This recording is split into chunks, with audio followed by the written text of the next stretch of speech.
Guyman told me the story one time where he was at the arcade and he was fighting like some random Yosuke in arcade.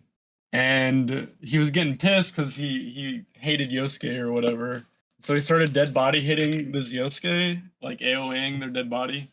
He's And corpse this kicking. girl walks around the corner crying because he was dead body hitting her. Then you just look at her and you go, "Oh, from America, wakarimasen." And then you continue dead body hitting. Alright, hello everyone and welcome back to PersonaCast episode 3. Today we're going to be talking about the impact of shadow characters in Persona 4 Arena Ultimax. And today I have Mitsuru West Coast God, I would say. We don't have that many Mitsuru players, so it's kind of hard. But you may know him from playing Mitsuru back in the day in 1.1 and in Vanilla, with Shay representing the California scene. So we have Tloc today. Hi, it's good to be here. Thanks for inviting me onto the show. Great to have you. So we got MBM and Jordan here as usual as well, but let's just get to know Tloc a little bit more. So could you give a quick introduction about yourself? Yeah, oh man, bear with me. I don't know how quick I can make it. I'm kind of an FGC uncle at this point. So I've been playing competitive fighting games for 15 years. I had my start actually in Super Smash Bros. Brawl. So I was originally a ranked Smash player before transitioning to BlazBlue, and that was kind of my way into the 2D fighting scene. I was not a good BlazBlue player, but I played it many years. And then Persona came out, and I really liked Mitsuru in the RPG, so when it came out in the Japanese arcades, there were no Persona 3 characters yet, and I was like, man, if they had Persona 3 characters, I'm going to play Mitsuru. And then, oops, she was top tier, so I ended up finding a lot of success with her. I was able to like really have 2D fighters click once I had the strong character. I kind of left near the end of Vanilla's run. I had some IRL stuff go pretty badly, and then I came like halfway into the first year of Ultimax, like before Evo. And from there, I went on to play Pokken. I was ranked in that game and some BB tag, and then now we're here again. We're all playing 2.0, which is great. And then besides that, I've just worked in TOing and production in the FGC scene for Level Up and 2G Gaming for a better part of like the last 10 or 11 years. So that's pretty much what I'm up to, what I do in the scene.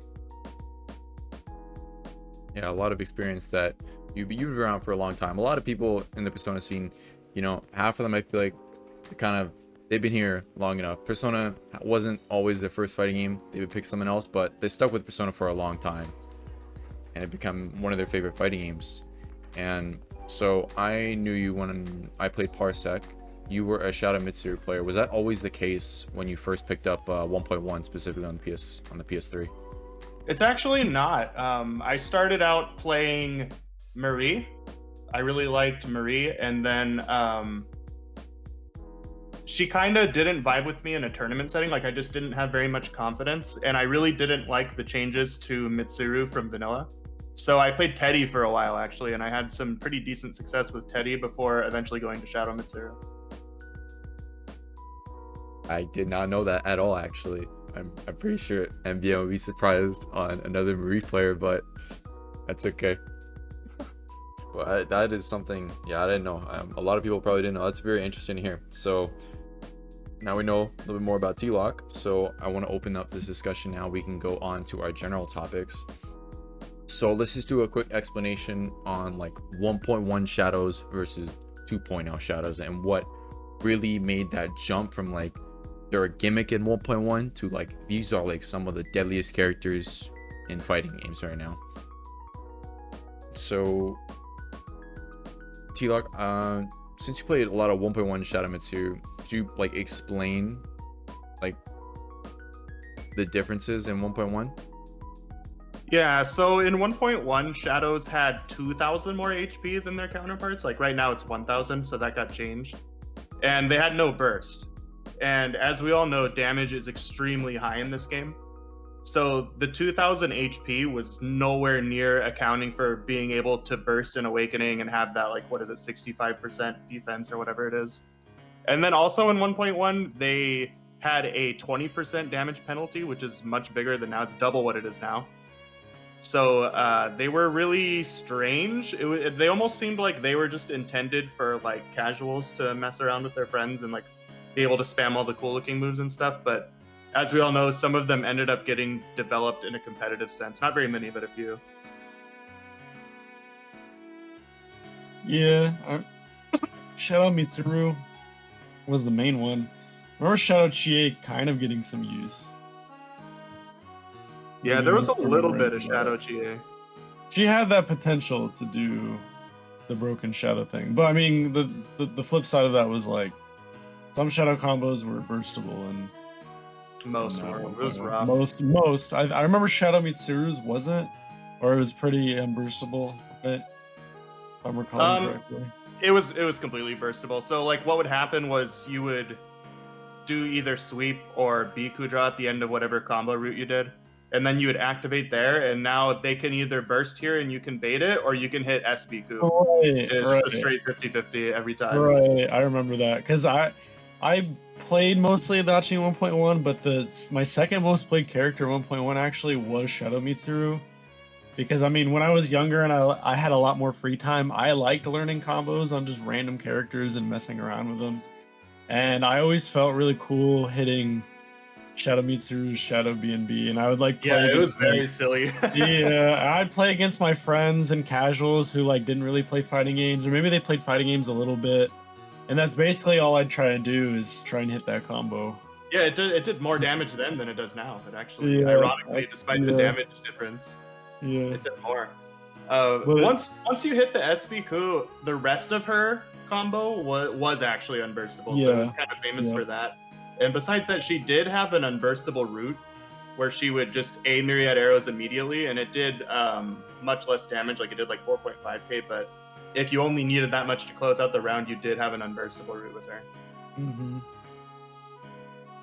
Would you say that like Shadow Mitsuru in 1.1, would you say that she was better than her normal counterpart? It's a weird kind of thing. I guess that's like a good thing to talk about here since we're talking about the shadow topic in general. It's less prevalent now, but these cases do still exist in 2.0. But in 1.1, you wanted to kind of pick the correct Mitsuru for the matchup. Most of the time, I do truly believe that was Shadow Mitsuru. Just like in general, I don't think regular Mitsuru was very good. And when I say she wasn't very good, I mean she wasn't very good the way Liz is currently not very good. And what I mean by that is you can blow people up until you encounter the 8-2 matchup in bracket, and then you're like, oh, I guess I'll get third. And that's kind of like the way normal Mitsuru was. But Shadow Mitsuru could actually deal with a lot of the worst matchups just due to the damage output. Like the damage output was insane, and normal Mitsuru didn't have it. So if you fought like Yosuke, where like you need to catch him and make it count, or you fought Margaret, characters like that, you really, really needed to go Shadow Mitsuru to have like any consistency against them, because Yosuke just absolutely blew up Mitsuru in that version of the game. It was just probably her worst matchup. It was really awful. Yeah, I can see that. That makes sense. You want to limit the interactions, might as well take out the damage, because 1.1 was still very volatile. Even like the normal characters still outputted like crazy amounts of damage. Granted, they get like a good starter and you're just like gone. So yeah, and then on the flip side, like if you were playing Shadow Mitsuru and you fought like Labras or Kanji or Minazuki or Narukami, they lock Mitsuru down. Like her fastest normal is 8 frames, so you can't burst in that game. And they're just gonna get to do their like 6k routes in the corner for free because you can't burst. So that's when you would like start weighing, maybe I should play normal Mitsuru because I can out neutral these characters. Like I don't need to worry about catching them because I can like just play really well and get in and lock them down instead. And then if I mess up, I'll have a way out. It was rough. You had to really like analyze deeply your matchups to be able to play this character effectively. And there weren't very many people who could play this character effectively in 1.1. It was like me and Doompa and NA, and that's pretty much it. And then like there were a few in Japan, but it was mostly JO, I would say. Yeah, JO was YMST crazy. started rising at the end of 1.1. That is an interesting topic as well, right? Because it was that you sacrifice your burst for having higher damage potential, and just limited interactions, right? So higher risk, higher reward at the end of the day, right? But even still, you're playing with like 50-50 on if they're gonna burst or not. So kind of iffy. And it's kind of completely different from the 2.0 shadows that we have now, right? Because I would argue it's like way little risk for way higher reward at this point, when it was the, you know, it was the opposite. Well, yeah, like all those downsides I just mentioned, they don't even exist in the game we're playing now. They're not even, those downsides are gone. They're not even in the game. So we can branch this over to like shadow viability in 1.1 versus 2.0, right? Because now, like a lot of characters, shadow characters specifically, are kind of, you know, busted. Not all of them, but a good like half of them at least are really good. And we can talk about like the reasoning as to why. I think the main thing is obviously, well, the burst lockout thing and them having a burst to begin with to use defensively is a major thing that can turn the tide here, right? Because like as a shadow player myself, I'm always aiming for, like, when playing against a normal character, I'm looking for that just outside of awakening.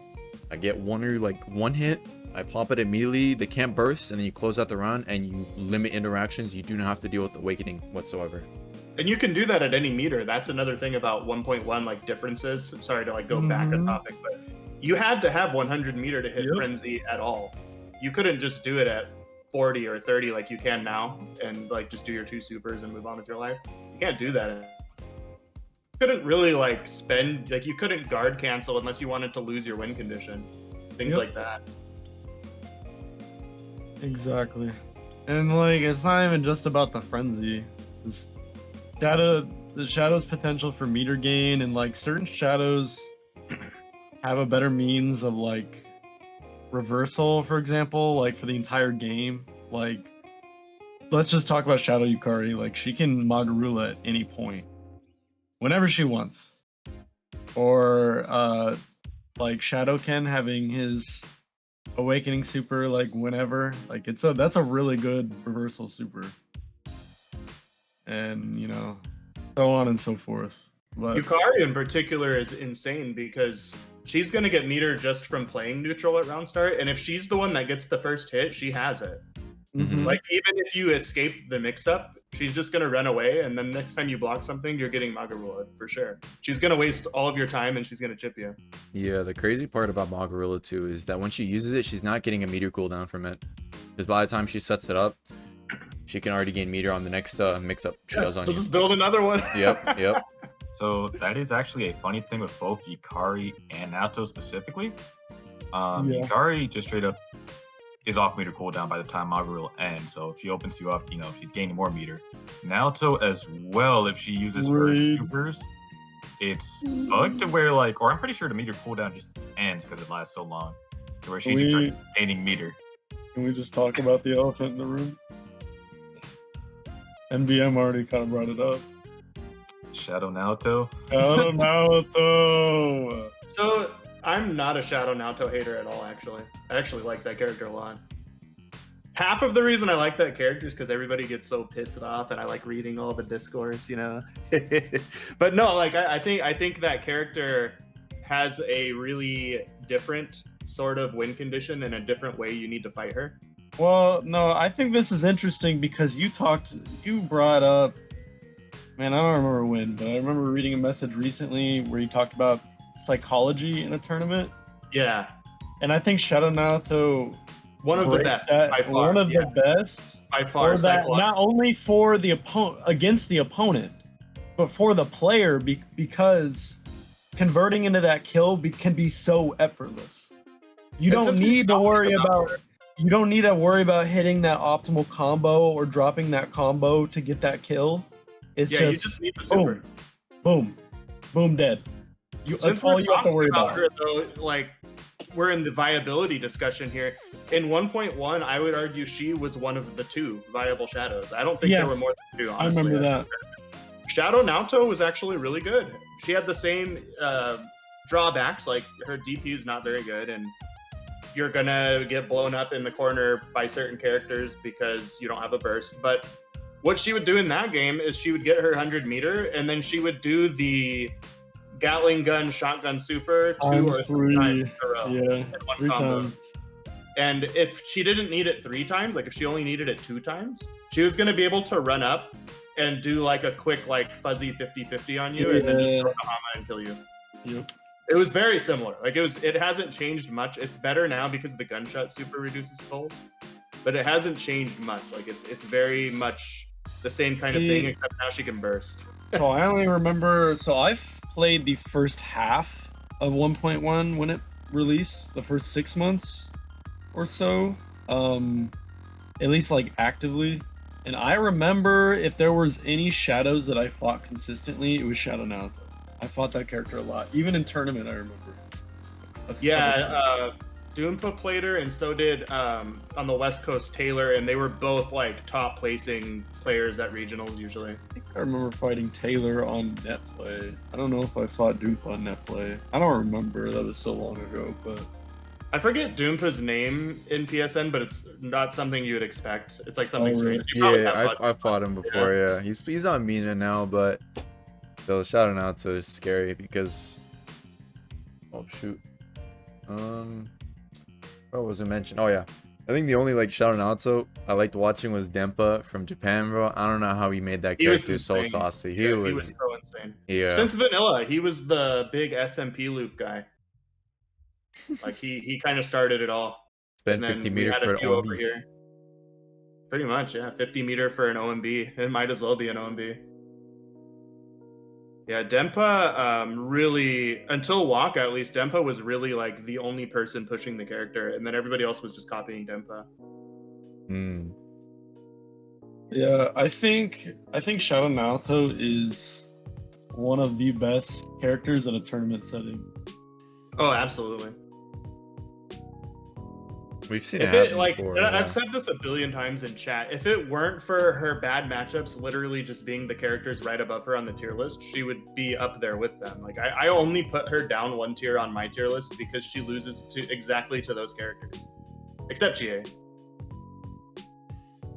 He loses to Chie? No, I think she beats Chie. Oh, Shadow Chie. I think that's the only one she yeah. wins out of the ones that I put above her. I know to lose to like Mitsuru, I'm assuming, Shadow Ken and Yukari as well. I guess as well. And Yeah. I guess, yeah.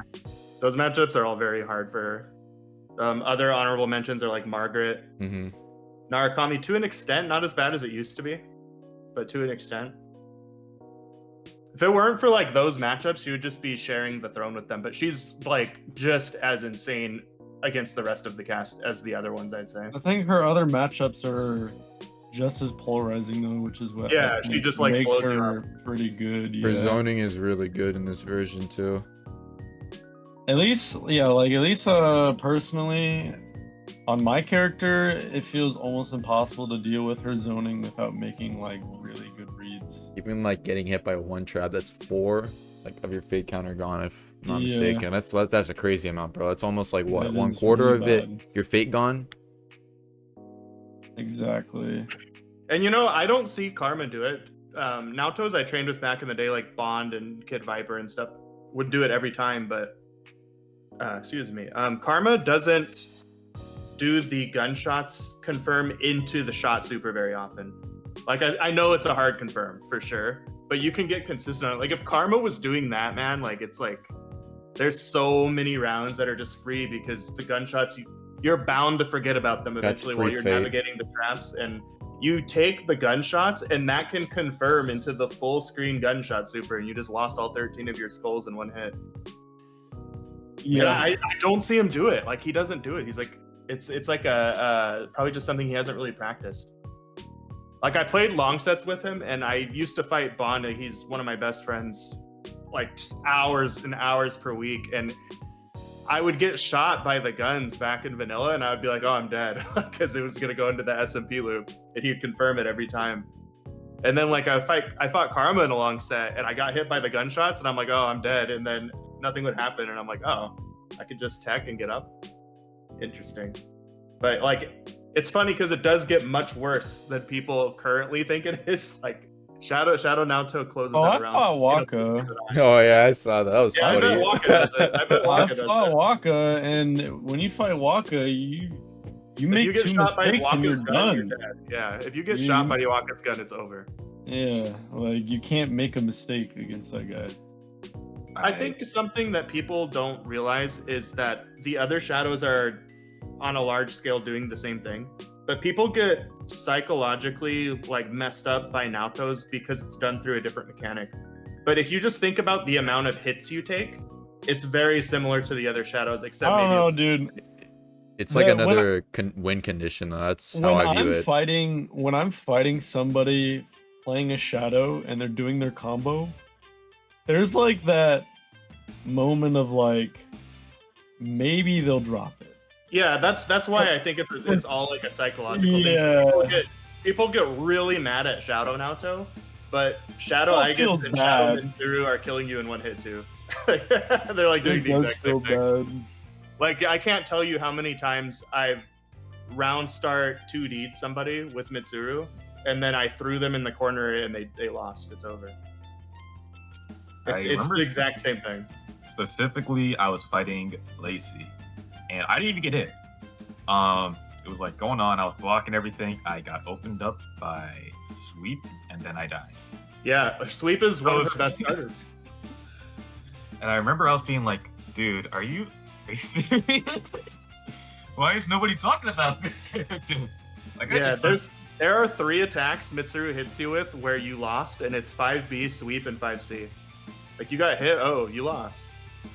I think that's another thing though that like sets Shadow Naruto apart is that it's any button.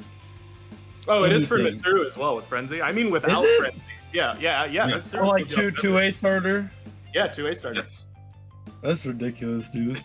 This game is ridiculous. 2A Frenzy was how I beat Atarax last time I played him in tournament. I was looking for his fuzzy throw option select, so I 2A'd, and then he took 7k.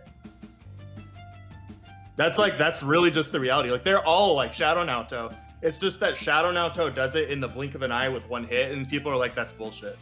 But like when Mitsuru does it, it's like a full Lord of the Rings film. So like you've already accepted it, you've gone through the stages of grievance, and now it's time for the next round. But like Naoto, you're at 80% HP, and then you get Hamid, and you die, and now you're pissed in the next round starting, and you're still pissed, and now you're playing bad because you're mad. So that's like where I think it's like very different in that respect.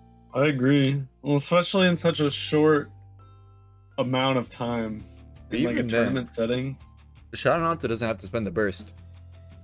Exactly. Oh, neither does Mitsuru. Mitsuru does 6 to 7k in the corner. Shadow Mitsuru. I mean. Oh, I forgot about that. I haven't seen many Shadow Mitsurus because Hideka's picking him up, but I haven't seen him play too much. But he's crazy too. He's really good. He's really strong. Yeah, it's definitely. I think a lot of shadows are like this too. Like I think Shadowken's another one that's like that. You can where like two-touch. you really don't even need the burst. Like you're gonna be able to use the meter like a normal character, which is why it's so different than 1.1. At 1.1, as Shadow Mitsuru, I needed to use that meter solely on the Frenzy. But in this version of the game, if I have 100 meter, my next combo is gonna do 6 to 7k depending on the starter. Your win condition was tied to you having full meter, so you had to conserve meter on purpose to do your bullshit. But like I wouldn't be able to make a comeback. Like if I didn't have Frenzy, I can't win the round. That's how it works. Exactly. There's no damage. Like you. That's what I'm saying. Combo and do nothing. It was crazy. But now when I'm Shadow Mitsuru in the corner or even mid screen, if you get hit and it's one of the hits that puts you in the air, it's not like just Mitsuru's little standing combo. And Shadow Mitsuru, of course, launches off of even the standing combo if she's close to you. So even that rarely happens. You're dead. Like if I had like 40 meter when I hit you, I'm gonna build the other 60, and you're dead. And that's just how it is. And the other shadows are all like this. We're in a very weird kind of situation with this game that I really wouldn't have predicted because of how the meta developed in Japan in 2015. And it's that on both the Japan and NA sides, not very many people are playing shadows. So there's starting to be like this little doubt, like, oh, maybe they're not that great.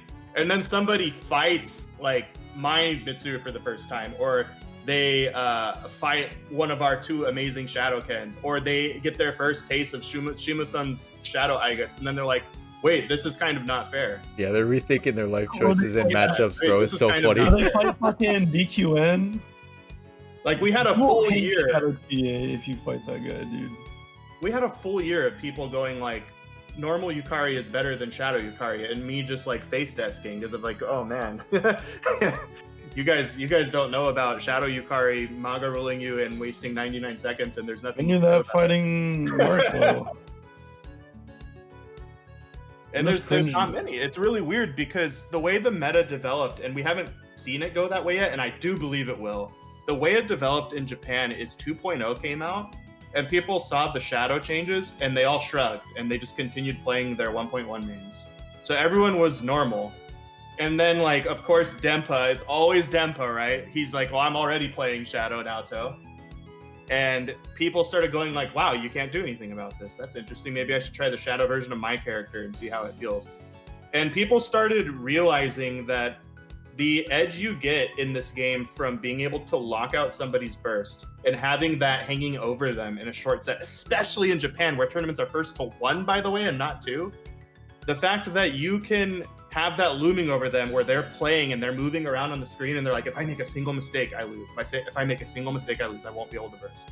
It's insane. It's such a crazy advantage that outside of people just not wanting to put in the work, because shadows are a lot of work, I cannot fathom any reason, except for the rare few cases, which we'll probably talk about because it was on our list, where you would not pick the shadow version if you're playing competitively. Yeah, if you're playing for fun, it really doesn't matter. I don't think like the overall power level is not that different, but that edge you get in a tournament setting or in a competitive set where your opponent is just going to lose on your next hit, it's insane. Like the amount of confidence I get to have as a player while playing Shadow Mitsuru compared to the days where I'm just like messing around with normal Mitsuru, it's way different. It's like I'm never losing. I can be on a pixel, my heart's not beating fast, I'm not scared. I'm like, oh, if I block this next mix up and he like jumps, I'll 2B him and he'll die and it'll be unburstable at all times. And I think that's like really profound, and it's one of the reasons like shadows are just like insane and like for the most part not fair, if I'm being quite honest. Yeah, I agree with that. Even like Werther was telling me, he's like, Shadow Chi, like, dude, like never doubt a Shadow Chi that's at like a pixel, even if she doesn't have burst, because like literally one Agiastra, like Oki, 2C Oki to a mix up, you're dead, bro. It doesn't matter. Like you're gonna die. Yeah. Yeah, she's gonna throw Agni Astra out, and then she's gonna run up and do her little windmill, and then you're gonna deal with a 3-0 overhead mix-up, and if you get hit, it's instant activate before you can burst. And she still has the other 50 meter, and then she power charges and you die.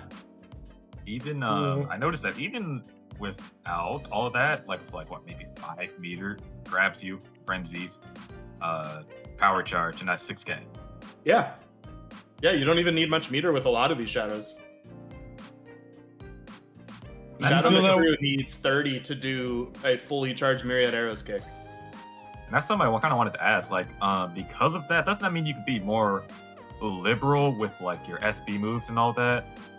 Absolutely. Because you don't have to hoard all that meter. Yeah, when we move into like talking about playstyle, I don't know when you guys I want think to do that. this is a good way to bridge it. Yeah.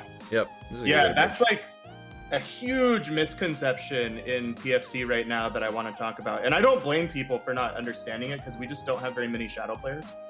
So it's to be expected that people don't understand it. But the most common sentiment I see is people are like, I don't want to play shadow version of my main because then I can't use my SB moves and I have to be really careful about my meter, and I can't guard cancel attack, and I can't do OMC combos. They're like, I like using my SB moves, it's more fun for me. And I'm sitting there like, dude, you use them more. Use them more as the shadow version. You don't use them less. This isn't 1.1. In 1.1, that's absolutely true. You use them more. One of my favorite things, in fact, personally as a player, is top level shadow versus shadow. That's the most fun I have in this game, because both players are throwing out everything, man. Like, just you get to use everything in that matchup. I really love like the actual dynamic win condition, I would say, that shadows have. Yeah, as you know, shadow player myself, I'm not gonna like, I'm gonna hoard my meter if like I see they're in kill range, right? But I'm not gonna be too afraid if I throw out like 50 meter for like a thunder rain or an awakening super, right? Because I can still pop like Frenzy off the Thunder Rain and kill you from that, which is pretty stupid. I get a reverse so I can do 5k, right? Or even like a guard cancel just to get my turn back. It's like not that bad because Ken gets like literally his BMB, he gets like 50 meter from that. It's like really easy. I can get a super, I can get Oki off of that with SP moves. Like it is very easy for me to spend meter because at the end of the day, like I can still kill without burst. Like, you know, the Awakening Super allows me to really like maximize my damage. And Ken already has like really high damage. A lot of these other top tier shadow characters, you know, don't always need their meter to output crazy amounts of damage.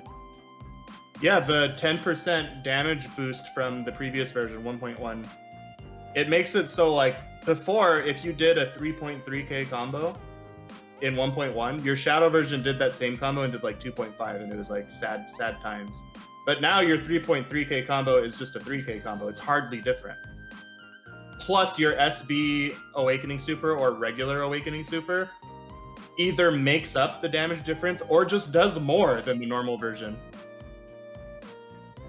I think this is where NBM can relate, but like to polarize that, like when you're playing a normal character, you are kind of waiting for a specific condition to get that sort of damage, and it may come with a sacrifice, or at least a bigger sacrifice, I should say. That's one of the things that makes Shadows fun to me, and it's in like my notes here for our discussion today, is they have a dynamic win condition. So I'm always doing a health calculation. Like I know how much HP the characters in the game have, and I know how much damage my combos are going to do if I go into Frenzy with X amount of meters. If you play a Shadow, you have to learn all this stuff. And it is a lot of learning, but it gives you like this power to wield unlimited power pretty much. So at the beginning of a round, depending on what I hit you with, I might get 60 meter for hitting you. And that means I probably did 2.5 to 3.5k also, which means you have like 6 or 7k HP now, which means a 100 or an 88 to 100 meter confirm right here with Frenzy means you're dead. But I might be in a situation where I need to use SB Coup Draw for neutral maybe, or to get a free counter hit punish on something a character did that is not actually safe against Mitsuru, or I need to pick up like a stray sweep confirm in the corner, so I just spend the SB move. A lot of people who are new to Shadows will be apprehensive to do that. But if I do that, I'm going to get like up to like a 4k combo damage now. And I'm going to get the Mitsuru Oki with the Charm and maybe like a Bufala, depending on how much meter I have.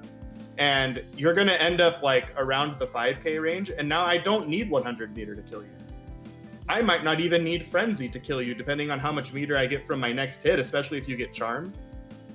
But I have the Frenzy, and since I don't need 100 meter, I can lock your burst out with only 50 of my own meter and win the round. So your win condition is evolving as the round goes on, based on where you spend stuff. And you can do that. You can absolutely spend stuff. There are times I use the SB Bufala Oki because I think if I hit the 50-50 here, they're going to be put into a range where I can kill them with 30 meter and lock their burst at the same time.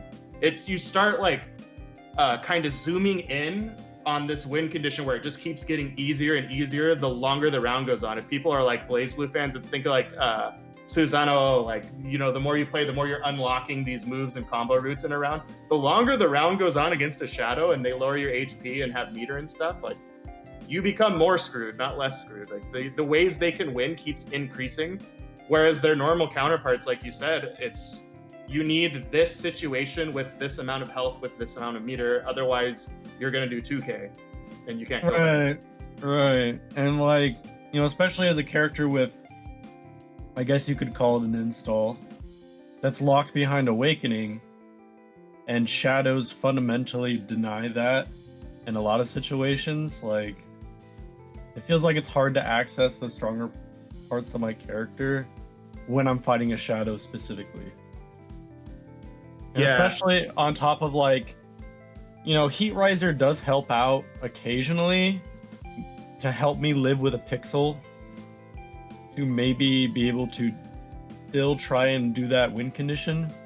But, you know, at a pixel, it's pretty difficult, especially against certain characters.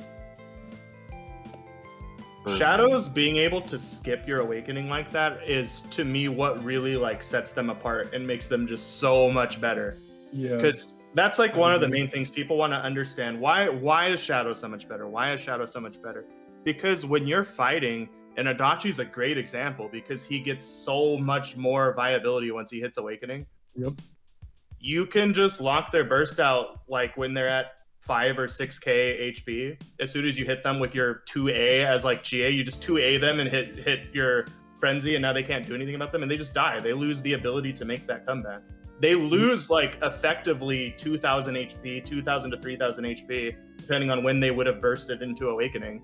It like completely lowers the power of regular characters just by fighting a Shadow. Like they just like Shadow Labrys especially. I know people in the UFC are like, Shadow Labrys is top tier. Shadow Labrys is not top tier because Shadow Labrys fights a Shadow character and she has 8k HP, which means already I could just like win at round start with Mitsuru. Like if you like ran the gauntlet with Shadow Labrys and like beat me up and you were doing all these mix-ups and you're getting your like 2 to 3k combos, I have 10.5k HP.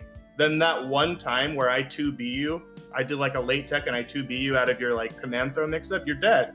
8k HP, it doesn't matter, you're dead. I get to lock your burst. I have all the meter from the combos you did. It puts her in a situation where she can't rise to that level because of the design of Shadows, which is one of the most complained about things from the Japan point of view back when this game was in its heyday. Yep. I think also the interesting thing, especially playing a normal character versus a Shadow, the way I spend my burst is also just completely different. Mm-hmm. So now I'm using, for example, for a lot of normal characters, if I'm fighting a normal character, I'm going to, for example, play around their awakening. I'm going to use my burst more defensively, going to use it for, awakening. But for Shadows, I'm just like, well, 9 times out of 10, my awakening isn't going to be accessible. And 9 times out of 10, that combo is going to be unburstable. So I need to start using my burst in some sort of way, whether that be gold bursting or one more bursting to make sure that these Shadows can't, so I could get momentum started, or right. I can force a Shadow to use their burst. It's more momentum based. You're using your burst for momentum instead of trying to prevent it more often. Against Shadows. I don't know if that came out right, but basically, like, when I'm being hit by a normal character, I can kind of chill. But when a Shadow character hits me round start, I may want to prevent them from getting that momentum because they're about to build a lot of meter off this combo, and I'm just kind of in a bad situation either way if I let them get that first combo. Even the first hit meter bonus is a huge thing for Exactly. Shadow characters to play around. That's what I'm talking about, exactly. And MBM, you make such a great point with that. I think the players who are best at fighting Shadows are always the ones that either spend the huge OMB combo as soon as they can, or they just burst me the moment I hit them at the beginning of the round, which normally is dumb. Like if you're thinking about like classic Persona, bursting the first combo, like you're an idiot. Why would you do that? But against a Shadow, like what I was talking about earlier, that health calculation, where I know you need this amount of HP and I need this amount of meter to kill you at that HP.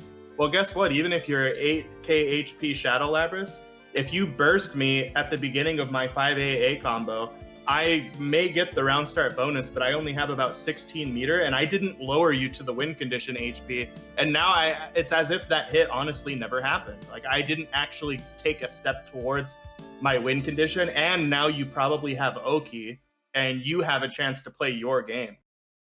Another good example of this, Shadow Junpei versus normal Junpei. Oh, yeah. If Shadow Junpei touches me at the beginning of the round, I'm bursting right away. Yeah, did you guys watch Evo? Yeah.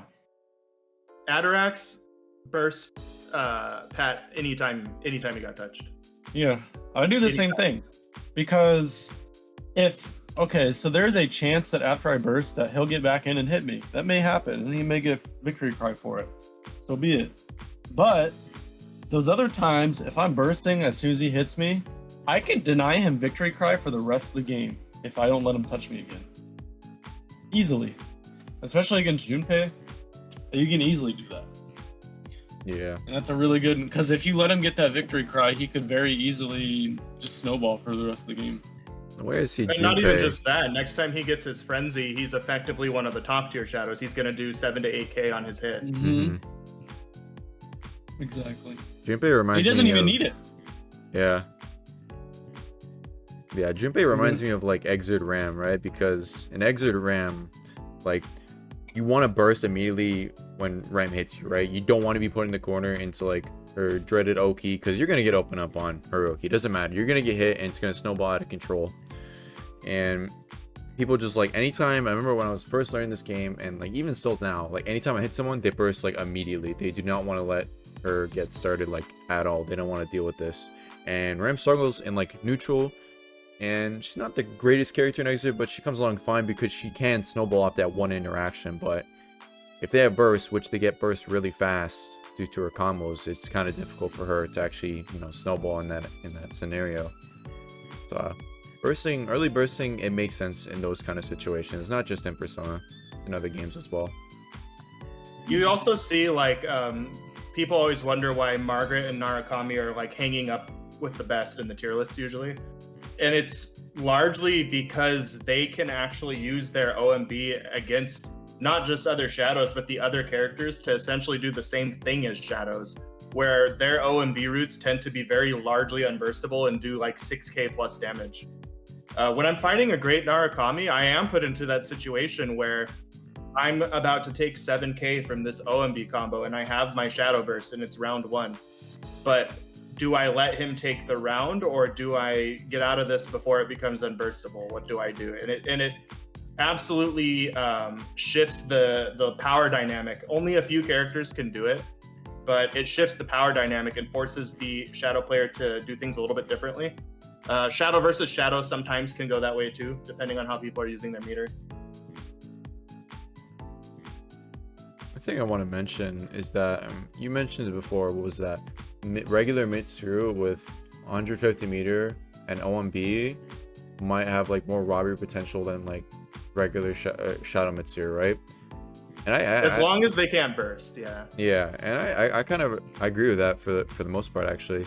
I think most regular characters in this game, when like, if unlocking Awakening is a huge part of this game, right? Shadow's kind of eliminated, but you know, in 1.1, when that kind of really wasn't a big deal, you know, having 150 meter plus your burst in Awakening was like really game changing at the time, and that could really, you know, lead to huge robbery potential. Because like one example I'm thinking of is like Rise unlocking DDR in 1.1. It's like goodbye to your health, you're gone, bro. Margaret doing like insane damage with like Hasatobi, Narukami cross slash damage, or even Rage and Umbra, bro. Oh my god, that did so much for no reason. That's all unburstable too. But yeah, I feel like normal characters like still have robbery potential, but the problem is they just need to be in Awakening, and Shadow characters they often can't get it because of the meta. See, the problem is like you said, burst 150 meter. And sure, you can have burst and be an Awakening, but you're not always gonna have 150 meter, or you're going to get into Awakening, you're not always going to have burst. So it's just very rare. Hard. Yeah, for normal characters to kind of compete against maybe a Shadow, where it's like, okay, I don't have Awakening, but I have Frenzy on deck at all times. I have increased meter gain. Any hit will just be unburstable. So for some certain like shadows in that aspect, they're just outright better. They often access their first layer of their win condition in the first 20 minutes of a round. It's like, okay, as soon as I hit with this, I win. And then, like I said, that keeps evolving as the time goes on in the round, and you keep unlocking more ways you can win, and it becomes easier and easier. And on that note of like how the round goes on, and it relates to what we're saying now, when a shadow character like Mitsuru or Ken or Yukari, or especially like Naoto and Yukari being the biggest ones I want to talk about here, when they activate the frenzy and do 7k to you, or you know, you take the nice 8k fate from Naoto and you go to round 2, they're still their character now. Like, they don't have the frenzy, but they're still their character, and the damage penalty is only 10%. Naoto still has fates, Yukari still has neutral, Mitsuru still has jump A, Ken still has the dog. And the reason that's such a big deal is because the time is ticking. And if they're able to just neutral you and run around, that frenzy's coming back. There's been a lot of times I've played an 80-second round and I've been mostly losing the round, but I'm wasting all this time. And my frenzy comes back and they don't even notice it's back. And I hit them with like 5A and I just activate immediately and they lose. Not even just that. It's also like they're still their character. Yeah, they're still their character, so they can still kill you normally with the increased meter. And in 1.1, that really wasn't the case. Like, usually, if I won round 1 with Shadow Mitsuru and I spent my meter and I did the thing, most likely I was not going to be able to win round 2. Like, it was going to be close to impossible, very difficult. Like, I needed to win round 1. It's kind of like the situation Junpei is in now as a Shadow character. I need to win round 1. On round 2, my bread and butters do 1.9k, and then they're an awakening, and now my bread and butters do 900 damage. I can't do anything. But in this game, the Shadow characters can just spend their meter freely. So they do a combo, and you're like, wow, I took 5k from a Shadow? That's weird. Wait, I lost? That's weird. Yeah, and I think that's really, actually kind of, one thing I do find interesting about Shadows, they're not very kind of, you're kind of free to do what you want. In a sense, right? You don't. A lot of people are, for example, are like, "Hey, you have to spend your frenzy this round, and you have to conserve it till round 3." Well, no, you don't have to do that. You can just spend your frenzy. You can go about that round normally, win or lose. You have your frenzy next round. It's nice. Or you can just win the first round normally and rob them next round. It's however you want. Yeah, especially if they don't use their burst well. If I can just do a normal Mabufu Dine combo with just my regular meter in round 1, I'm like, oh, sweet. You're just going to let me do this? And then I go to round 2 with my frenzy. And then I win in like 15 seconds.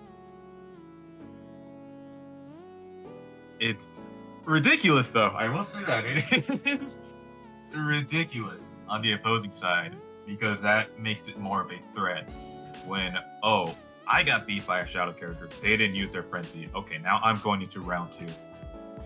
I have to be very on my toes now because I can just be robbed at like within 10 seconds and lose. And sometimes they used their burst. Like, they don't even have their burst. They're not even going to be able to do that early burst to get you off of them one time.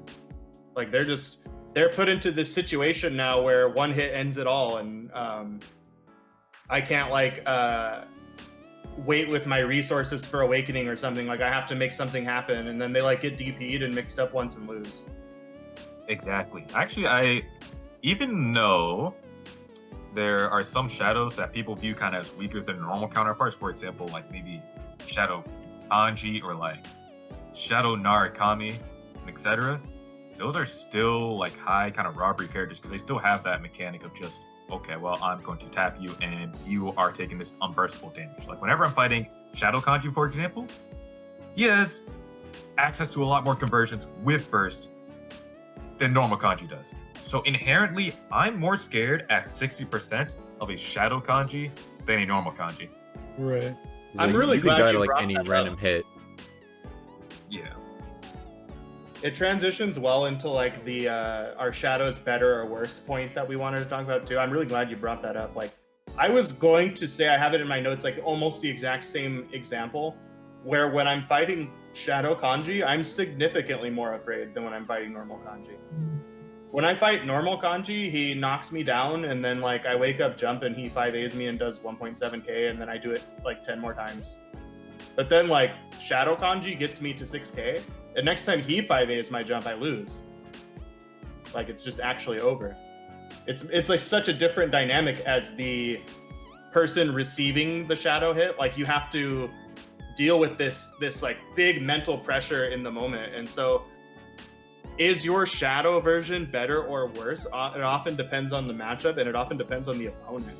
I would say like the only reason like Shadow Narukami is worse than normal Narukami is because normal Narukami gets access to unburstable stuff really easily anyway, just due to that stab super, whatever it's called.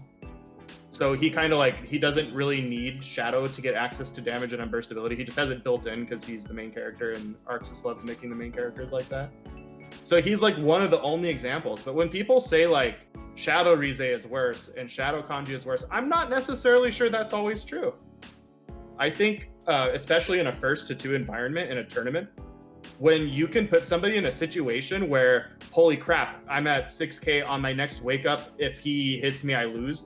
That's huge. Having that kind of mental pressure over your opponent is really unique to Shadows. And except for like the rare case where like, something like Adachi survived with all these resources and Awakening, then, he can put you in that situation. But Shadows can put you in that situation pretty much all the time. Yep. Yep.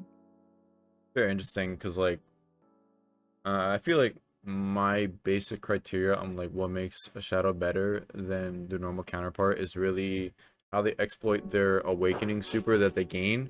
How well do they benefit from like meter gain? I think those are the two main ones. I think the biggest thing for me is how they exploit their awakening super, right? Because the way I view it, right, is okay, Yukari gets Magarula on like the dial, Shadowken gets his broken awakening super that can really push his damage. Mitsuru gets or Mabufu Dying super to really push her damage even more. Yeah, probably even more insane than any of the other characters. Yeah, like that's what I'm thinking of. Oh yeah, absolutely. Alongside that, just the ability, if you have the damage, being able to lock somebody's burst is just so strong in this game. Like, to me, it's the whole meta is like, is your neutral good?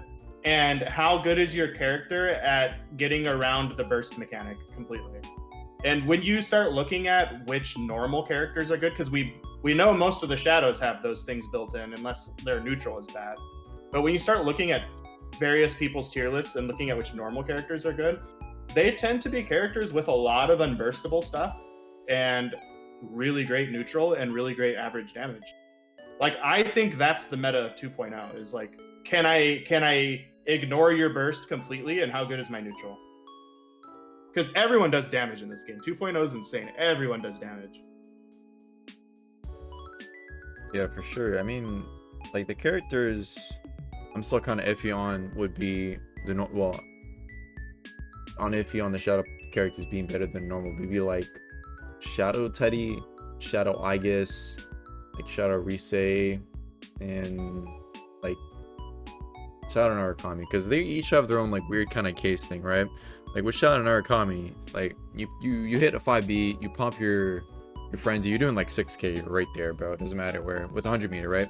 But the thing is, like, regular Narukami can do the same thing.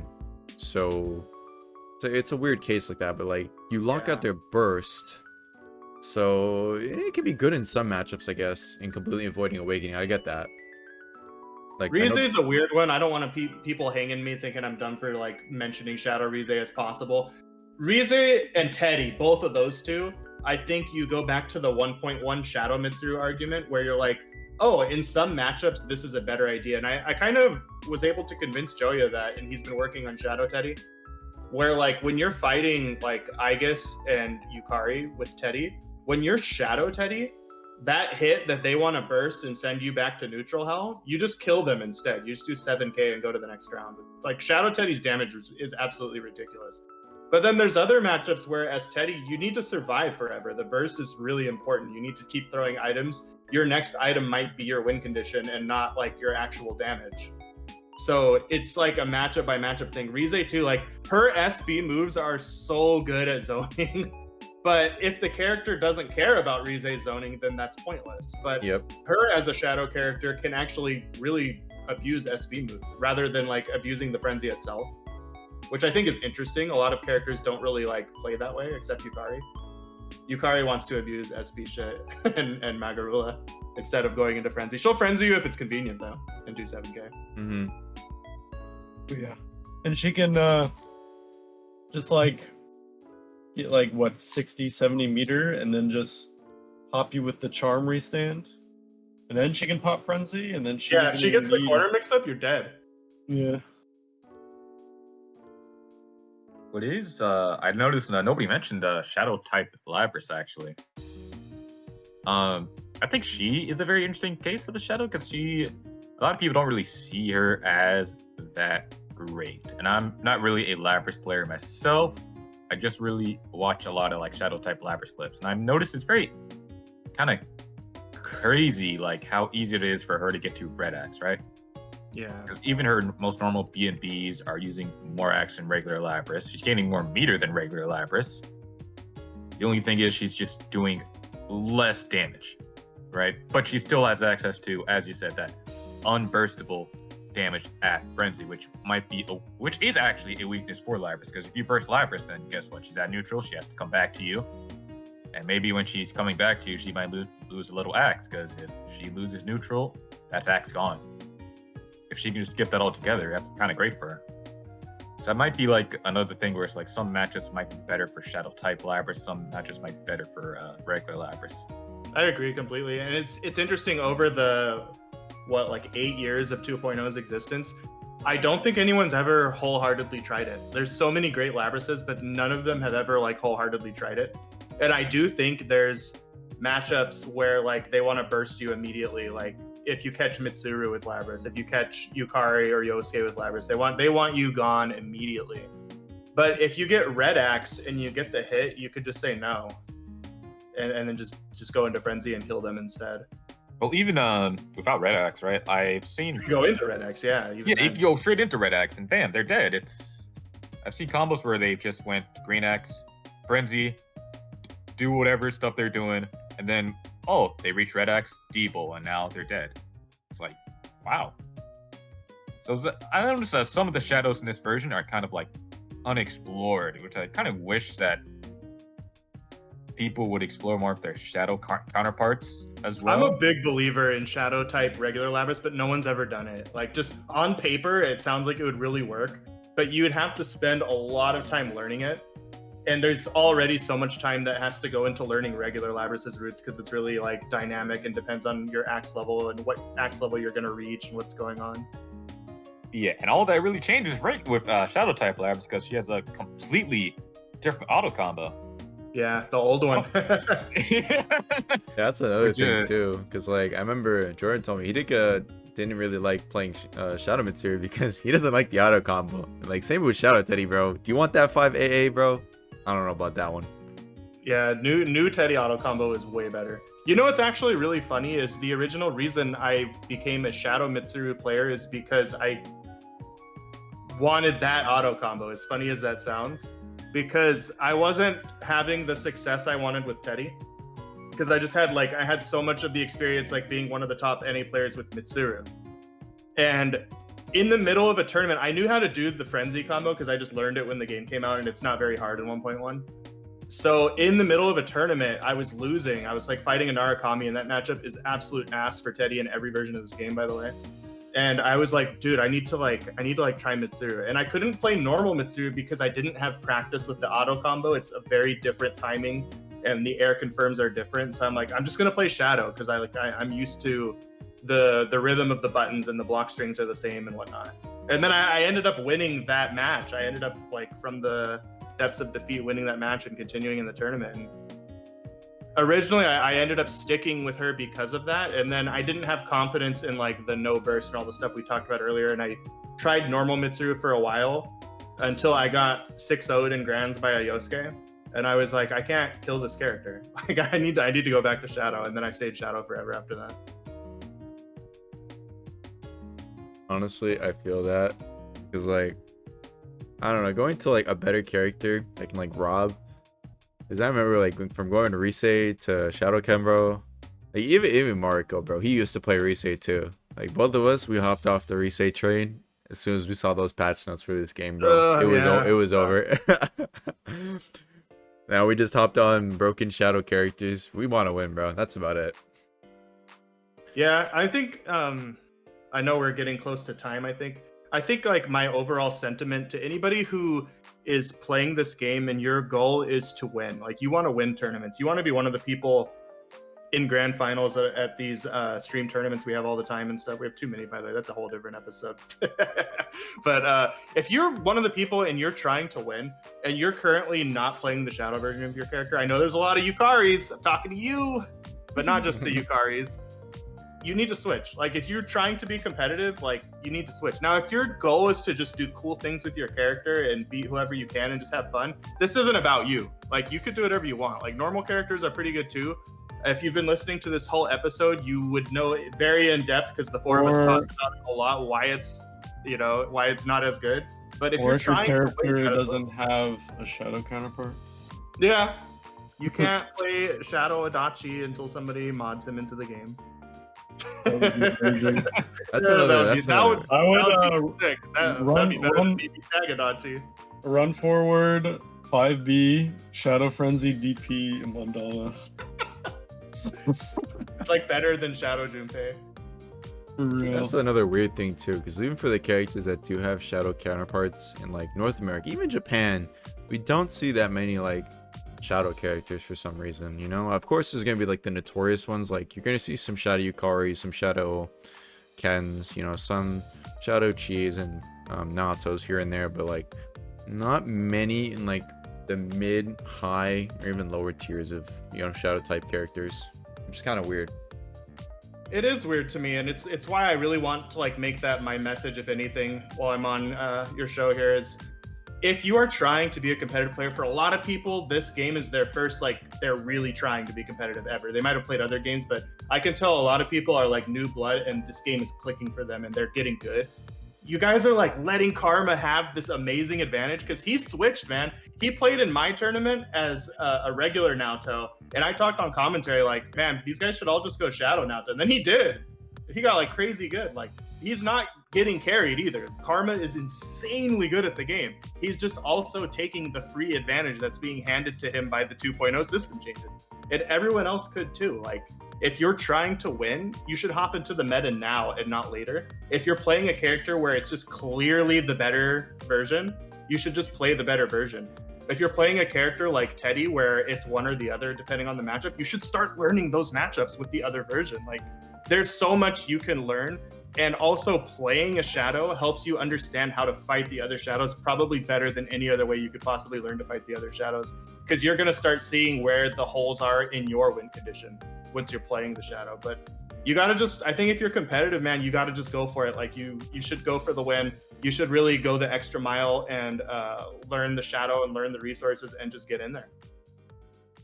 Yeah, there was I had a friend of mine commenting. I won't say his name, but he told me it was kind of a hot take, but I kind of agree with it. It's you know, all the shadow variants in this game are better than their normal counterpart, and I agree with it to an extent. There's like obviously some characters that are just unexplored, so I can't really give an opinion on, like Shadow Risei or like Shadow type Lavis, right? Because I don't know, we don't see that much of it, but like I can see a case for like most of the shadows in the game of like being better than their normal counterpart, just because shadow mechanics are so strong in general.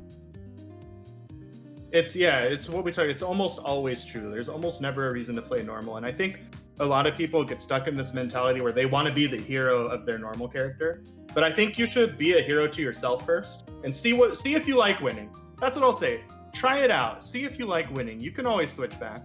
You can always switch back if you get tired of finally beating Karma in grand finals. You can always switch back. I promise. But like, nothing's gonna stop you from trying it out. You already learned 90% of your shadow version of the character by learning the normal version. So why not just do the last 10% and know how to play both? I noticed Hero is trying out Shadow, I guess now. You have Joey trying out Shadow, Teddie now. I think it's starting, man, and I would like to see it, because if NA starts using their Shadow versions, we are going to become insanely strong, because JP is skipping it right now, and they have a lot of new blood too. Their killers aren't really playing the game. It's very similar to over here. Like, we could actually rise up and become the region for the game, which has never happened in Persona. Yeah, they always got the game like months earlier and always beat our ass, bro. For real. Sucked. But yeah, I think now, even our last like North America versus Japan group battle, like it went like Japan did not expect us to go like that far, and I feel like the rematch, especially a lot of players from their side dropping the game now, right? Because you got, you know, Kento stopped playing the game. You know, you don't see that many. Everyone's on Street Fighter 6 now, so.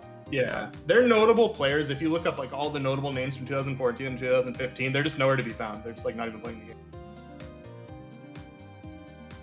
Which is pretty true here too. Mm-hmm.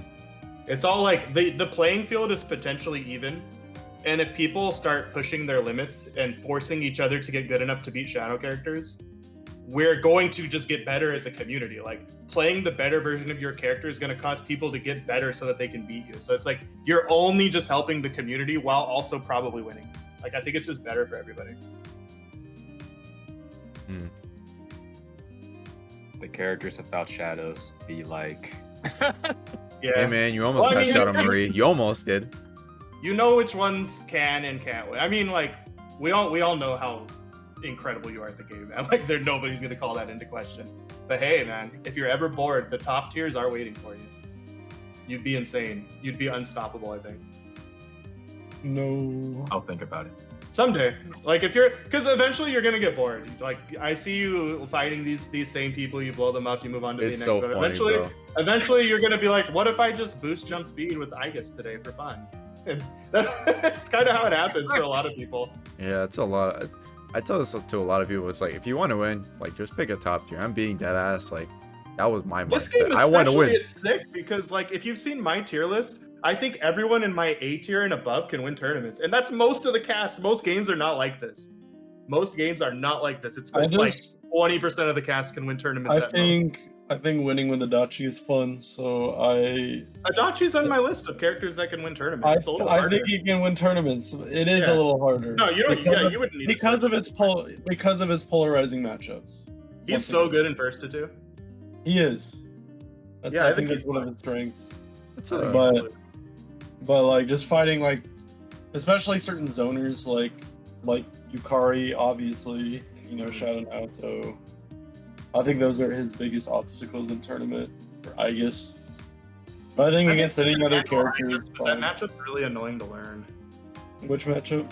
Aegis. I've seen pet shit on the Japanese Aegis players. It's just really hard to learn to fight Aegis correctly. As anybody, it's just hard. I've had an easier time lately, but I still think, Yukari is probably the biggest one for me. Yeah, as an onlooker, I'm no Adachi player. As an onlooker, it seems like Yukari and Shadow Naoto are the ones that would be incredibly difficult to overcome. Yeah, they are. I will say it's kind of weird because playing Marie, those matchups are a lot easier. I wouldn't know. Yukari's a whole different beast, but Shadow Naoto. Is it because of the air mobility? Air mobility, Evil Eye specifically.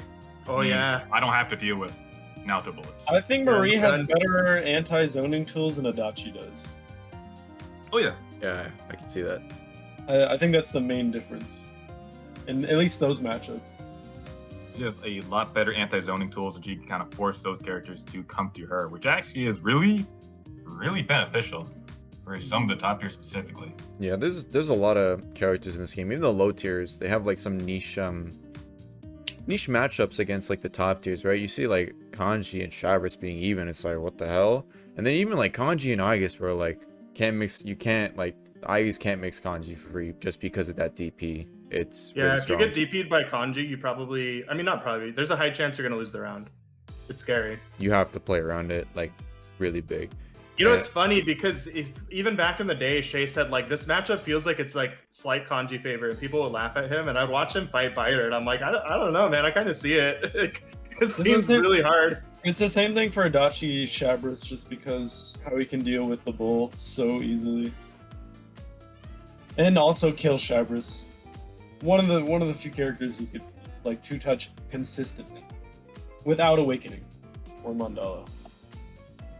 Yeah, there's so many good characters in this game, man. Like if you're watching this episode and you're thinking about it after hearing the discussion, if you are going to play a regular character, take a look at some of the tier lists. I have one, Gold has one. They're all pinned and stuff. Look at who is viable in this game. There's a lot of them. It might not be your favorite character, but something I've learned just because I talked earlier about the games I've played by competing and trying other games. Like I was a top ranked Pokken player, like worldwide, and I switched to a top tier in that game. Of course, I played Shadow Mewtwo because I have to play a Shadow M character apparently. But I didn't main Shadow Mewtwo at first. I switched to him because he was the best character in the game. And a lot of the time, man, winning is just more fun, and you end up finding things with this character that are super fun that you didn't think you were going to click with, and it happens. It doesn't always happen, but like expanding and trying out a character and feeling the power, you'll be surprised how much more fun you can have in a fighting game when you do that. And you don't have to pick a hard one either. There's a lot of like pretty like beginner friendly characters in this game that are very high tier. Yeah, for sure. Persona is a relatively easy game to get into. It was my first fighting game, and I've stuck with it for 3 years now. So, branched off to other fighting games, but this is like the first one. Grown on it a lot. And yeah, all the characters are relatively like easy to pick up. You know, there's gonna be, you know, some learning curve, like regardless, doesn't matter, but you know, pretty easy just to pick up, press some buttons, have some fun. You know, nice mechanics that are really good to master when you get to like higher levels of play, right? But one thing I want to bridge off to now is this is some, we've been having like, not me, but the PFC has been having like discussion about it for like a couple months now, right? On switching to, what was it, first to 3 rounds, just because it would be more fun, and some were saying that normal characters might benefit more from that. So like even like regular Junpei, right? Because he has more of a chance to get 10 runs and really capitalize off that. So what do you guys think about that actually? I think it breaks down the game too much. Like, it's been tried before. This isn't like the first time. We tried it at Wednesday Night Fights before. I mean, there are characters like Junpei that like it goes way too far. Like, that's just way too strong. You know what I mean? But there's a lot of cases where now you're talking about Shadows getting 4 frenzies. It's like, man, are you sure? Like, is that really what you want? I think first to 2 in this game is completely fine. First to 2 rounds, I mean. Maybe first to 3 sets at some point. Yeah, I think the game is explosive the way BB Tag is, and it's just too fast a lot of the time. I see more of that argument with like what Tloc said. I think I don't really see first 3 rounds really changing that much, because a shadow is still a shadow, and I've seen multiple times a shadow will just kill you without frenzy either way. Either that or Jota should get frenzy that same round. For example, I'll even find an example for you. Waka will literally hit me round start, kill me because I got 0 fate. And then next round, he will kill me normally because he's just cracked that confirms. If I had a 3rd round, that means I probably got frenzied the next round too. I don't think I want that to happen. I just want it to be over. Don't be in that situation, bro. It's so easy. I think probably this stemmed from people looking at Japanese arcade footage where you see a lot of first to 3 rounds, but that's not because they think the game is better that way. It's because they're paying for it, bro. More bang for their buck. Yeah. They, like, the arcade owners, they have an agreement with the arcade owners, like, hey, we're gonna come play in your arcade after work like 5 days a week, but like this $1.50 per swipe kind of sucks. This game's really explosive. Could you maybe make it first to 3 rounds so that we could just get more practice? But as soon as they go to a tournament, they turn that off. Like, that's not something they do competitively. That's just something they do because the only way to play this game was by paying $1.50 every time you pick your character. You're paying $1.50 to drop your shadow combos on the 3-frame delay on Nesca cabinet, bro. Wait, I want to do a fun little experiment real quick. I'm on my PS4 right now. Let me calculate how much I would have spent to the amount of Adachi matches that I have. Now, keep in mind, it's only losses. So you only losses, really? Yeah. When you win, your credit you don't pay again. Wait, so really? If you get a 50 win streak, you pay 0 times. Let's assume a 50% win rate. We'll just I played this game in arcade because we had it in California. But yeah, like I would get like long win streaks, so you don't keep paying. You only pay the first time you sit down. Like you pay and you beat up the random like Junpei player, and then stay there, and then you don't pay. I'm gonna round it off to 20,000 matches, assuming I have that much on PC, and then 10,000 times $1.50. That's 15 grand. Oh my god, bro. No, but I mean, if you guys ever want to be entertained, ask Guy Mem how much money he spent on 2.0. Oh my like, god. He has the number, man, and he doesn't regret it. I don't think any of these guys do, man. They love this game over there. But your money goes away. Dude, like, even assuming that I would be as like successful at the game on arcade. So let's be generous and say 60% win rate. That's still probably over 10 grand. No, I think the funniest thing, bro, is like you come back from your 9-to-5 job, you go to the arcade, you're picking your honest Junpei, and then you gotta fight against a fucking Shadow Mitsuru or like a Yukari, bro, and it's like, all right, bro, I worked my ass and off then for there. you You're losing you money. peek over and it's Pepe and he's smiling at you and he goes, "Oh, gomenasai, gomenasai." And you're just like, God damn Look, it, man.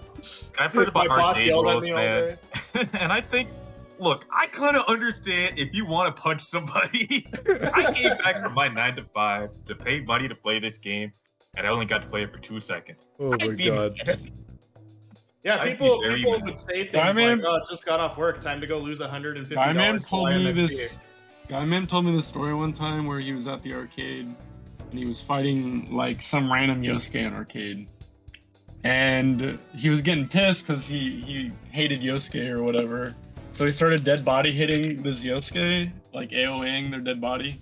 He's corpse And this kicking. girl walks around the corner crying because he was dead body hitting her. Then But you then just she- look at her and you go, "Oh, from America, wakarimasen." And then you continue dead body hitting. That's the way. Oh my god.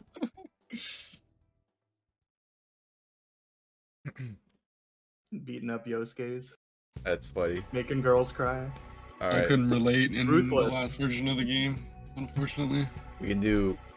Let's do one more like topic in the normals versus shadows and tournament setting. We briefly touched upon it in our past discussions, but let's just kind of put all our thoughts in right now. Because obviously, I feel like in a first to like 2 environment, shadow characters are gonna be favorable just because limit interactions. Even like some normal characters like Aegis can straight up do that as well, just because like Orgia is Unmerciful. yeah. Still game changing in their own right. Normal characters is like kind of have to play around like meter hoarding and saving like a bunch of meter for like that one big combo just to get it Getting a over with. good confirm. Yeah, spending your burst wisely That's a big as well. thing. So as a playing Adachi, when you want to kind of stagger more, if they like to mash, you're getting like 5A 2A confirms, and those are terrible for damage. You're getting nowhere, especially against a shadow character that if they do make the right decision, they just kill you. Like that can be kind of rough. And like you're basically hoping for a good read if you're going for those bigger reads, but those bigger reads can sometimes come with a price. I'll tell you how it is, man. If you play in a tournament against a shadow, especially an offline tournament, and if you've never been to an offline tournament, there's just no way I can explain it to you other than to tell you it's so different, man. It's just so different. But you're gonna sit down against this player who's like really good with their shadow character. Like maybe you're fighting gold in tournament and you've never even met him, right? You only know what he looks like from the last stream. And he's gonna play well, and the matchup, and you're like, okay, if I play it right, I can win though. Like this is my chance. And you got butterflies in your stomach and your heart is pounding. And then he unlocks like his first win condition and the dynamic win conditions we talked about with shadows, and you're like, okay, now I can't get hit by this. And you're just stressed out of your mind. Meanwhile, in the other seat, Gold's like, okay, I have this on deck. Dog meter is full. I have 55 meter. I could do this, or this. Even if he hits me, I could take 4 hits. I'm good. He's chilling. Like it's so like the other person is sweating. Like they are sweating. When I have played, so as somebody who's flown out to the last 2 majors for Persona, I mean not counting I guess Evo and Combo Breaker, the last 2 biggest ones being Otaku and Frosty, that's how I felt playing in tournament. Just against any character, scary. Honestly. It's really when scary. It's shadow, like even if you're a veteran like me, I've been competing for 15 years, shadows are gonna give you that feeling. You're like, shit, like I cannot fuck up here. Like I cannot fuck up. And I was so like in the last tournament, or in Frosty, in my pools, Chris couldn't make it, very unfortunate. He was in my pool, and the other player I was really worried about was Domo, and he plays Shadow Akihiko. Akihiko isn't the strongest character in this game, but Shadow Akihiko is still gonna kill you, like off some like really random stuff. Like, and then it's 6 to 7K. So he ended up losing to Ike Sheamus, and I was not expecting that. Like it was a pretty big upset, because Ike Sheamus, he doesn't really play the game that much. Domo's a really good player, and I knew Ike Sheamus was generally probably not as much of a threat as Domo, but I was still scared because he's still Shadow Mitsuru. Yeah, one hit. It doesn't even matter. Yeah. If they don't drop the Tentaru link, you lose. Exactly. And that's probably how he lost to Domo, or how he won against Domo. Was he didn't drop that combo, and he was able to seal the deal. You know. And then you have the first to two thing looming over you too, which is also an insane amount of pressure. You're not just playing a long set in the lobby with somebody in the Discord. You're not playing in an online tournament where nothing's on the line and you're just gonna enter another one tomorrow. Like, it's first to two. And so that one time you like messed up your meaty timing and the shadow player did wake up roll and then counter hit 5-8 you. They just frenzy right there and you just lost one of the 4 rounds that you're allowed to lose to proceed in the start. And it's fast. And I have a real example for you is I fought Joey at Evo. Now, this match I choked, okay? I beat him, but I choked. Like I had the game-winning combo, just a regular Mitsuru corner combo, and I pressed the Tentaru input early, so my character just walked forward and then like he got out and killed me. So I choked, but I've never seen a man more stressed out in my life. And I watched him and commentated on him playing his other matches, and he's like just chilling. When he fought me, he was deep sighing like every 2 seconds. But the very first round of our set, he hit me with something. He knocked me down. I think maybe it was a TV, but it wasn't like fatal counter. So I was like knocked down at full screen. So he ran up to like meaty bat me, but I could tell he dashed too late because I play Teddie too, so I'm familiar with the character. So I did wake up sweep, and the sweep hit him, and I hit frenzy. I had the meter, and it was just over. Like that's it. Like he just lost that round on like a tiny mistake. It like only shadows can do that to you. If I was normal Mitsuru, he would have just burst, and then we would have been all right. Like Joey's one of the best players at bursting shadows correctly and early, but he only had like 7.3k, and it's sweep starter. Sweep starter is one of Mitsuru's best starters, and it was over before he realized he needed to burst. It was just over. And like that round, I felt is what gave me the edge to put me in the whole set winning situation. Then I just watched him shit on Pepe, and Pepe's playing normal Mitsuru. And I'm like, dude, shadows are so much better in tournament. Like, so much better. Like, it's so much easier to win with the shadow. It really honestly is. It's like the amount of pressure on the opponent, that stuff's really important. Especially if you've been on the receiving end and you've been the nervous one deep sighing. Like, knowing my opponent next to me is deep sighing gives me power because I know, oh, he's stressed out, so I'm going to pick this option in the next pressure string to build that stress. I'm going to hold my 5C for the whole 15 hits because I know. Like, that stuff matters offline. You can't do that online because they're not sitting next to you. But offline, like, these shadows become even more insane because of the stress. And if you can read your opponent's stress, you're in. I know that when I hit DP Mandala, my opponent is deep. You don't want to be in that situation either. And, like, that's where my character psychology comes in. And I'm able to take advantage of that myself, just not as often as a shadow character. So yeah, some normal characters can do it when they get the right resources. I think Narukami in Awakening with over 100 meter is one of the most terrifying things in the game. Yeah, I agree. I'm very scared. But then shadows, it's all the time. Like, Joey lost that round where he was way ahead in a blink of an eye. Like, I had like probably 1500 HP left, and then he just mistimed a meaty bat and lost the round for it, like at mid-screen. Like, that's insane. That's just insane, right? Like, I'm not gonna pretend that's not insane. Like, I know how busted this shit is. Oh yeah, I know what you mean exactly, because even the situation, the type of Oki that I do really depends in the corner, right? Because I know if they're gonna delay tech in the corner, I have specific setups to deal with that. And like, you know, if they're trying to delay tech to avoid the dog, I'm just gonna meet with Ken. And you might have seen like some setups that I do, even at like UMAD, when I was like down 2-0 against like Kyokugen, I hit him with some bullshit where it's like I hit him with 1 JA, I popped it immediately, and that did like 6k in the corner. Just from that, from like 3 supers like back to back. Because I just popped it immediately, and like it could turn the tides of a game, like just like that, you know? And it puts them in that situation where Shadow Naoto was our favorite example, where you just instantly lost. it's the same. Like, you're pissed now. You just lost that round.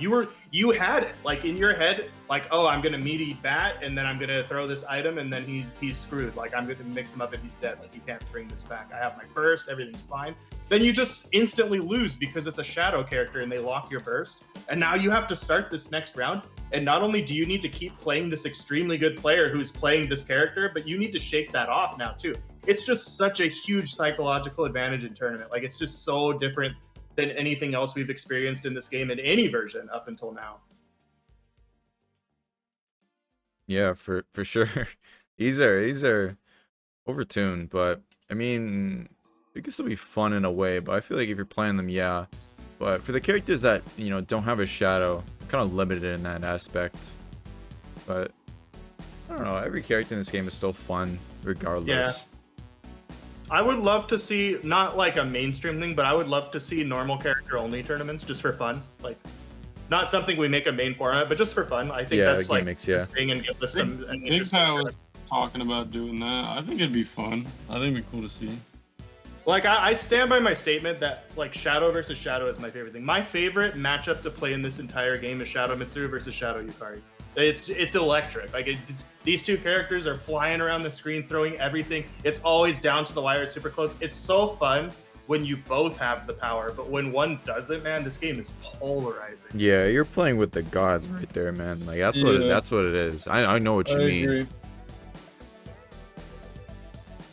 All right. I mean, no one technically, like, generally nobody disagrees that shadows are just a pretty broken mechanic. People play around it because, you know, that's the game we play. That's part of the fun. Yeah. But I think when you play, like, when it's like normal character versus normal character, that's a whole different, like, kind of. It goes back to being how vanilla was, I think. Yeah, it's kind of classic Persona. I think there's a certain amount of, like, aspect of hype around that where, like, two normal characters are playing around their awakening, like traditional Persona, and there's generally more interactions within a round. You know, I think that there's a different dynamic there that's fun to experience. When it's like you know, take for example Frosty Fausting's grand finals, like normal Teddie versus normal Narukami. That was one of the hypest Persona sets of all time, and, like, I think part of that came from the characters that were being played. I don't really, I mean, people know I don't mess with online tournaments anymore. I just think Shadow Mitsuru is way too hard to play online consistently. Like, it's just too hard. But if somebody does put together a normal only tournament, I'd probably roll through just to, like, have some fun.